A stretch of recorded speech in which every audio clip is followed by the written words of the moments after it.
Hey guys, Evgeny here at Philippine Digital, and in this video we're going to be creating Webflow native sliders.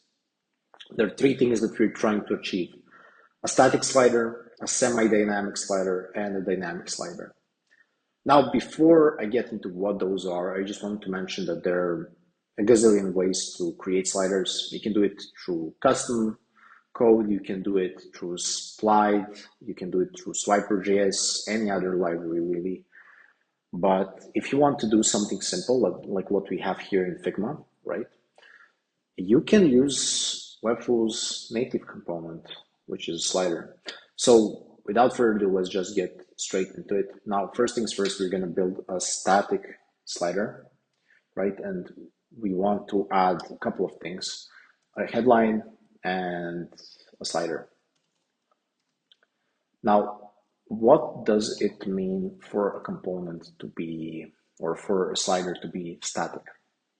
Now, that means that you are going to have a situation where you're going to change the content of that each slider by hand, no matter if you got one or 41 slides, doesn't matter. Semi-dynamic means into each separate slide, you need to add a collection list, whereas you're going to choose only one item and you're going to pull that content dynamically. And dynamic slider is fairly straightforward. You've got the slider component, you've got this collection list, and you're pulling the content from the collection list.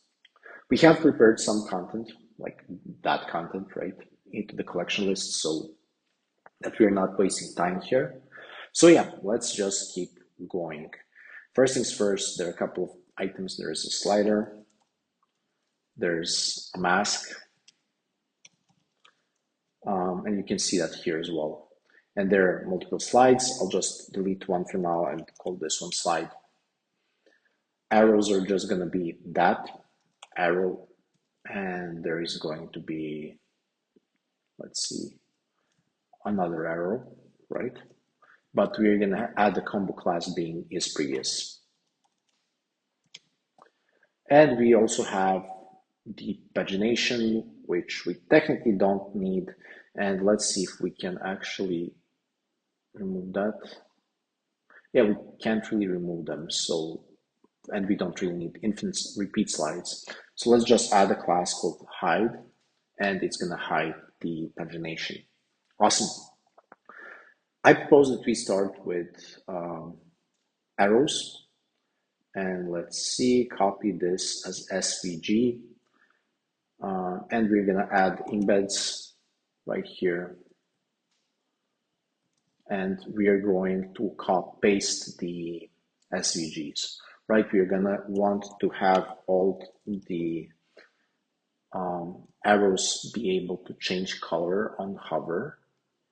So we are going to change these items here, and we're going to copy that over, or before we copy it over, let's just style it. Icon 20. There we go. And now we are going to copy it over here. There we go, it's copied. Okay, remove the icons, the original icons, and let's style the arrows. So this is, I believe, 50 pixels. So 50 divided by 16 rem. And also here, 3.125 rems. We're gonna add a flex. We're gonna make them centered, and we're gonna make sure that all of these are zeroed out in terms of margins so that it's pulling to the bottom.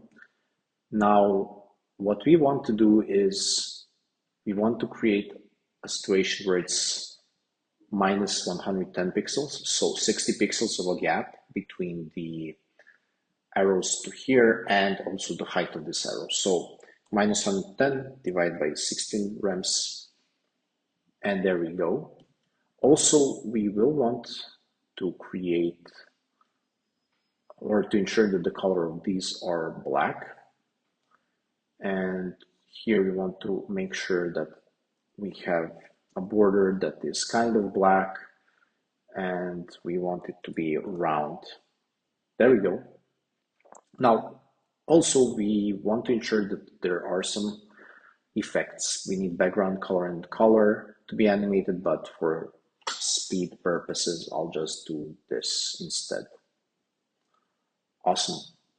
Now, hover states are also important. We're going to make this neutral darkest, and we're going to make this white.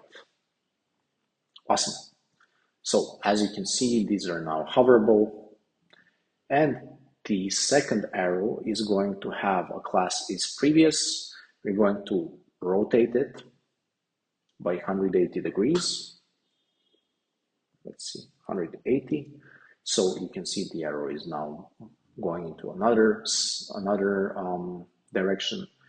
And here we're just gonna do, I believe 3.75 rem. Should be like that. And of course, we need to add margin auto here. All right, that looks fairly good. Now, we're going to take the slider and give it a 60 padding top. And does this look about right? Yeah, that looks about right. We need to remove the color as well. The background color needs to be transparent. And yeah, this is wrong. We just need to do 50 pixels. So minus, not this one here. Minus 50 divided by 16. No. Yeah, minus 50 divided by 16. Minus. And now these are kind of aligned to the bottom, right? So I guess this is a good start. So the following things should be styling the mask, but right after we give auto to the height of the slider. So the mask, right? We need to ensure that it's overflow auto. And you can see that we cannot actually edit the flex properties. So let's do the following thing. Let's create a div, give it mask class, do this and do display flex and give him a gap of 10 pixels. Also, we are probably going to want to ensure that this is max with 880 pixels, right? So that we are not going to have a slide that's too huge. All right, now we have kind of styled the mask. Now let's style the slide. We have a color. Let's see what color it is. So let's give it the color. There we go, it's white smoke. And we're going to give it a 1.5 rem. We're going to give it 1.5 rem.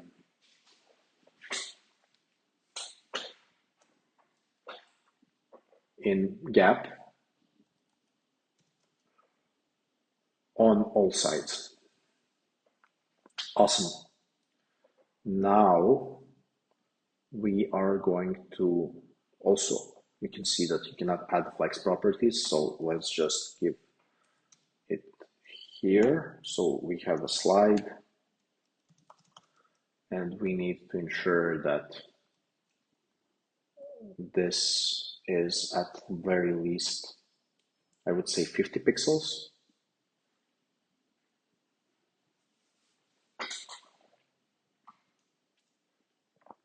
Let's see, 50 divided by 16 rem, and we're good on that side. Awesome. Now let's make sure that we have our slide content wrap and it's flexed vertically and we have a space between. And let's do start. And we're gonna have a couple of things inside. An image, a rich text element, and a div, inside of which we are going to have two things, which are going to be text element and text element. On the other side, we are also going to have an image and we are just gonna call it profile. Let's see, 345 pixels width is the max height, and let's do 100% width. Probably don't shrink or grow. And we're going to give it cover. And let's just add the image immediately. Awesome. Now, let's see, this is probably 18 pixels, so let's just call it the slide RTE. And let's do 18 divided by 16 rem. Awesome. And we're just gonna copy the text over from Figma to Webflow.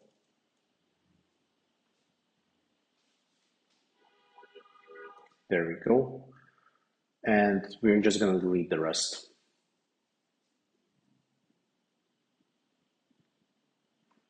Deleted. And these items are also deleted. This image will be a logo, so let's add some sort of logo.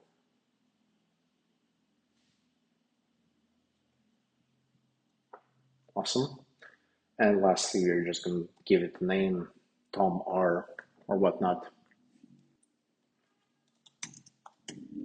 And here we're just going to say he's a founder of something.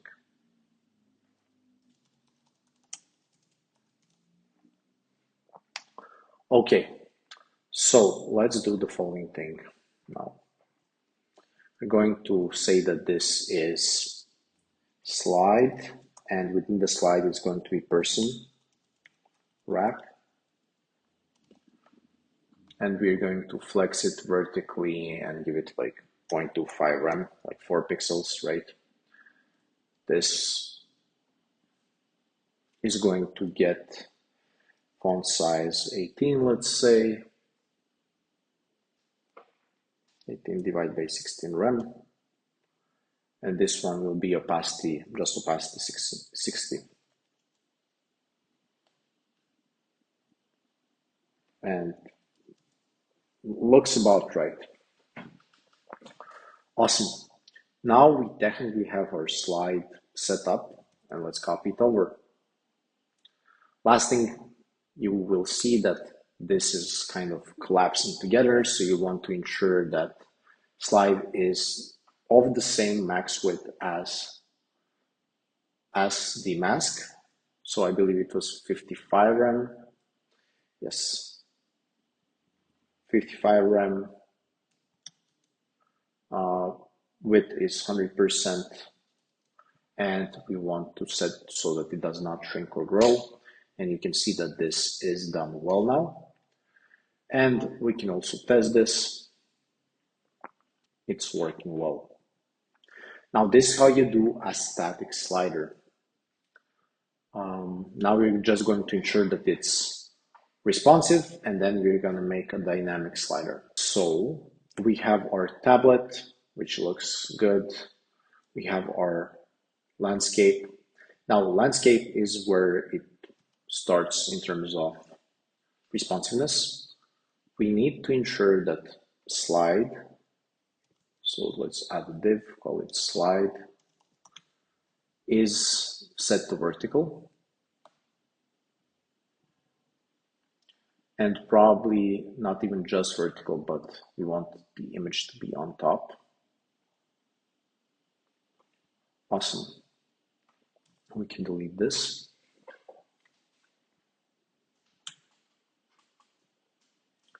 And we can probably make the image somewhat smaller, like 16 rem. This looks good, and this one will be something like 2 rem. Perfect. Also, a good idea will be to ensure that the arrows are now done a bit differently. So 0 rem, this is going to be auto, This one is also going to be, it's going to be 3.75 on the right, on the left side, 3.75 run. Yeah, and we are going to add a combo class to the slider to the container. We're gonna flex it like for run-ish. Maybe this one, make it even smaller. There we go. So this looks good, and it looks good on all breakpoints. Maybe here we can make an image even smaller, like 10 rem. And yeah, everything looks good. Let's continue making a semi-dynamic slider. Copy paste this section and move towards the bottom. The thing that we will need to do is, let's just delete one slide. And here we just want to ensure that there is a combo class is semi, for example, and all paddings are zeroed out. Now, what we will need to do is we will need to add a collection list, and we are going to connect it to testimonials. This is just going to get a class called slide, and you can see that it has paddings, and that's exactly what we want. We're gonna cut out the content, cut it out again, and now we're just gonna be connecting the photo, pardon me, that's the logo.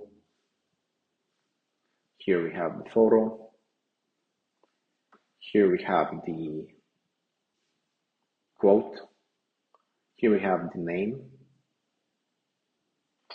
And here we have the row.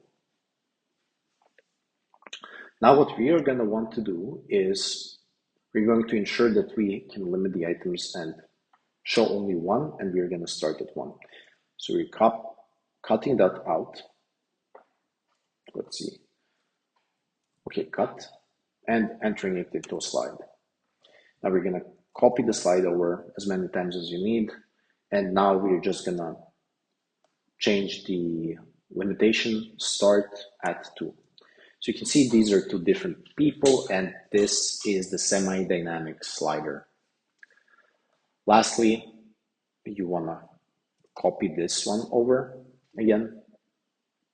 And here, well, we can use for now only one slide or whatnot, but I'll just remove this and cut this collection list out and place it right, let's say, under the slider. Let's place it here. We don't need to limit anything. We're gonna show everything immediately, right? And now we do need to go to Finsweet attributes. You'll see that there are a couple of things we need. We need to grab the script and add it into the head of the page settings. We already did that, but I'll show you anyways. If we click P, as in parrot, and click on the page settings, you'll scroll down and see that inside the head we already have that. We're going to save this, and then we're going to go ahead and take these attributes, and they're very simple. So first things first is the list. We are taking FS CMS slider element, and we have a list for the value, and you can see it says so in the documentation of Finsweet attributes. And we also have a slider, same attribute name but different value, obviously, and this is going to be slider. And with that being said, you've got yourself your Webflow sliders. So let's test it, double check if that works. You can test the semi-dynamic one and the static one immediately in preview, but you cannot do it with the dynamic because you need JavaScript to make this work. And that's what Finsweet attributes are giving you. They're giving you a JavaScript that helps you make this work. And you can see there is no collection list below, there's just content pulled from the collection list right into your sliders. I hope that this was helpful, and I'll talk to you soon. Bye bye.